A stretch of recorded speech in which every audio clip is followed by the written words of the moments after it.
Plus d'hommes sur le terrain, mais moins de gardes statiques, 24 heures sur 24 devant des lieux sensibles. C'est le principal changement du plan Vigipirate revu par le ministère de l'Intérieur la semaine dernière. Plus d'hommes car des renforts vont venir de toute la France assurer des missions Vigipirate en région parisienne. En tout, ce sont 200 hommes supplémentaires mobilisés à Paris. Les CRS vont voir, eux, leur charge de travail modifiée. Moins de gardes debout non-stop devant des bâtiments.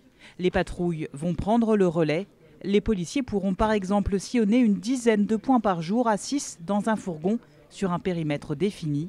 Pour ces militaires de l'opération Sentinelle, ces rondes sont déjà mises en place depuis plusieurs semaines et la sécurité n'est pas revue à la baisse. Oui, le niveau de protection est toujours le même et la mise en place de ce mode aléatoire et de ce mode dynamique permet au contraire d'intégrer la protection d'une zone beaucoup plus importante que la simple garde de sites particuliers.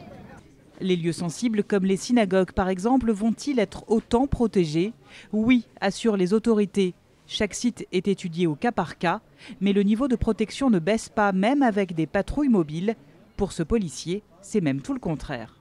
Ça nous permet de surveiller plusieurs points voilà, et d'être beaucoup plus efficace parce que quand vous êtes en garde statique pendant 6 heures avec un gilet pare-balles, un armement collectif, vous pensez bien qu'au bout de 1 heure, 2 heures, 3 heures pour les plus forts, la vigilance au bout du compte, elle n'est plus aussi efficace. Pour les CRS, ce redéploiement va dans le bon sens car plusieurs compagnies avaient exprimé leur malaise.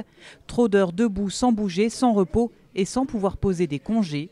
Pour refaire le point sur le dispositif, le ministère de l'Intérieur a demandé un audit du plan Vigipirate d'ici le mois de septembre prochain.